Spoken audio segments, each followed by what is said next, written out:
السلام علیکم ورحمۃ اللہ وبرکاتہ نحمدہ ونصلی علی رسولہ الکریم۔ ناظرین کرام، آپ کو تصویر جو نظر آ رہی یہ طالب الرحمان صاحب ہیں۔ اس کے متعلق شاید ہم نے پہلے بھی کوئی گفتگو کی ہو، آپ نے سنی ہوگی یقیناً۔ اس کا کام ہی کچھ اس انداز کا تھا۔ ہم آج بہت بڑی ایک عجیب چیز آپ کی خدمت میں پیش کرتے ہیں جو یہ جناب بتا رہے ہیں اس ویڈیو میں، جو ہم آپ کو دکھانے سنانے والے ہیں۔ اب دیکھیں، ان کی ایک محنت ہے، ایک کوشش ہے، ایک انداز ہے۔ اب علماء کی بات، دینداروں کی بات، اہل علم کی بات، دین کے ماہرین کی بات، ہر کام کے ماہرین ہوتے ہیں۔ اب اچھا، ایک اپنی جگہ آپ بات رکھ دیں، علماء کی اہمیت کیوں بیان کی گئی ہے احادیث میں، قرآن پاک میں؟ حضور صلی اللہ علیہ وسلم علماء کی اہمیت بتائی ہے، اہل علم کے درجات بتائے گئے ہیں۔ یہ کس وجہ سے ہیں؟ اگر ان کو کی کوئی حیثیت ہی نہیں ہے، اہمیت نہیں ہے، ان کو سننا ہی نہیں ہے، ان کی بات ہی نہیں سننی، ان کی ماننی ہی نہیں ہے، ان سے مشورہ ہی نہیں لینا، اس سے کچھ پوچھنا ہی نہیں ہے، ان سے سیکھنا ہی نہیں ہے علماء سے، تو پھر ان کی اہمیت یہ کس کام کے ہیں؟ پھر اللہ جل جلالہ نے قرآن پاک میں ان کی اتنی کیوں علم والوں کی اہمیت بتائی ہے؟ حضور صلی اللہ علیہ وسلم نے علماء کو اپنا وارث کیوں بتایا ہے؟ کس کام کے لیے؟ لیکن یہ جناب سچے ہیں، کیونکہ یہ قرآن و حدیث کے دعوے دار ہیں نا۔ یہ کہتے ہیں ہم قرآن و حدیث سناتے ہیں، ہم قرآن و حدیث کے پیروکار ہیں، ہم وہ ہیں جو قرآن سناتے ہیں، حدیث سناتے ہیں، ہم وہ ہیں جو لوگوں کو قرآن پر، حدیث پر عمل کرنے کے لیے جنہیں دعوت دیتے ہیں۔ لیکن کام کیا کر رہے ہیں؟ سنیں، کام کرتے ہیں، آپ سنیں گے حیران رہ جائیں گے۔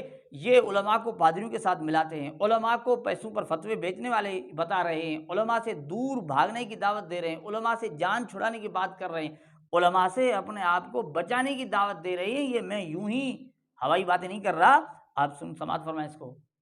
لیٹسٹ ماڈل آتے ہیں نا گاڑیوں کے، یہ لیٹسٹ ماڈل ہے۔ ہمارا مولوی بھی لیٹسٹ فتوے نکالتا ہے۔ پہلے اور تھے حالات، اب اور ہیں حالات۔ حالات بدل گئے، فتویٰ بدل گیا۔ میرے بھائیوں، اپنی آخرت کی فکر کرو، مولویوں کے چکروں میں نہ پڑو۔ مولوی برباد کر کے رکھ دیں گے۔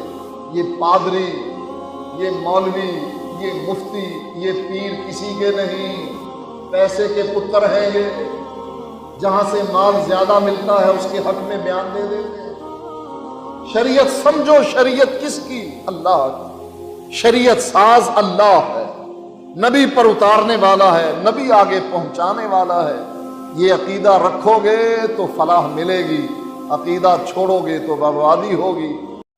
ناظرین کرام، آپ نے سنا ہے کہ جناب کہتے ہیں یہ پادری، یہ مولوی، یہ مفتی، یہ پیر کسی کے نہیں ہیں۔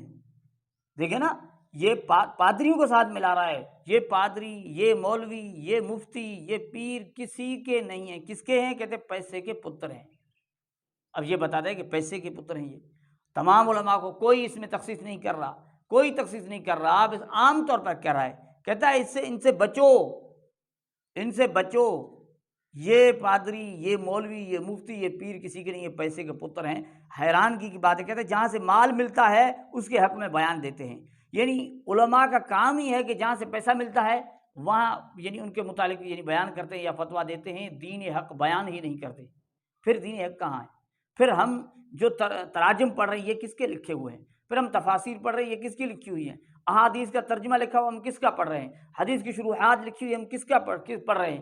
مدارس چل رہے ہیں، اس میں علماء تیار ہو رہے ہیں، مفتیان کرام تیار ہو رہے ہیں، شیخ الحدیث، اتنے سارے علماء کرام، طلباء، حفاظ، قراء حضرات تیار ہو رہے ہیں۔ یہ کون تیار کر رہا ہے؟ لیکن یہ جناب اس طرح گفتگو کر رہے ہیں، یہ کون ہیں؟ اگر وہ ہیں تو یہ کون ہیں؟ یہ جس گروہ کے لوگ ہیں، یہ جس گروہ کے یہ شخص ہیں نا، ان کی یہ حالت ہے، ان کی خود آپ سنیں گے حیران رہ جائیں گے۔ عمر صدیق اس چیز کی حقیقت بتا رہا ہے کہ یہ خود کس انداز کے، ذرا سنیں۔ مسلک اہل حدیث کو بیچ کھایا ہے اور مسلک اہل حدیث کے ساتھ کھلواڑ کیا ہے، اور اوقات کیا ہے؟ پیسے پہ تحقیق بیچنے والے دو کوڑی کے محقق ہیں۔ آپ کی میں یہ حقیقت بیان کرتا ہوں۔ تو آپ دیکھیں، یہ خود مانتے ہیں کہ پیسے پر کون فتوے بیچتا ہے۔ ان کا جو اپنا کام ہے، جو بندے کا اپنا ذہن ہوتا ہے نا، وہ دوسرے کو اس طرح کا سمجھتا ہے۔ ان کا ایک قسم کا دھندا ہے کہ پیسوں پر دین کو بیچنا، پیسوں پر فتوے بیچنا، جہاں سے مال ملتا ہے وہیں کی بات کرنا۔ لیکن علماء حق پر کیوں جلتے ہیں کہ وہ حق بیان کرتے ہیں، ان کی حقیقت لوگوں کو بتاتے ہیں، لوگوں کو ہوشیار کرتے ہیں کہ ان جیسے دجال اور کذاب لوگوں سے بچے رہنا۔ تو اس کے نتیجے میں یہ کہتے ہیں یہ پیسوں پر چلتے ہیں، کیونکہ ان کا اپنا ذہن بنا ہوا ہے۔ یہ خود عمر صدیق نے مانا ہے کہ اس طرح غلام مصطفیٰ ظہیر امن پوری کے متعلق بتایا نا، تو ان کا اپنا کام ہے جو اپنا کام ہے وہ دوسرے پر چسپاں کرنے کی کوشش کرتے ہیں، شاید وہ بھی اس طرح ہوگا۔ تو ناظرین کرام، اس طرح کے لوگ علماء کے متعلق اتنا زہر اگل رہے ہیں کہ لوگوں کے دل میں علماء کے لیے نفرت پیدا ہو جائے، اور پھر ان کے لوگ کہتے ہیں ہم نے کب کہا خود تحقیق کرو؟ یہ کیا کہہ رہا ہے کہ علماء سے جان چھڑاؤ، ان سے بچو؟ پھر یہ خود تحقیق کی دعوت نہیں تو کیا؟ علماء کی بات نہ مانو، خود چلو، خود تحقیق کرو، اور طالب الرحمان جیسے اس طرح کے یعنی لوگ بن جاؤ جو دین کے ماہرین کی مخالفت پھیلاتا ہو۔ اللہ جل جلالہ ہمیں ان کی حقیقت کو سمجھنے کی توفیق عطا فرمائے۔ یہ ہے حقیقت۔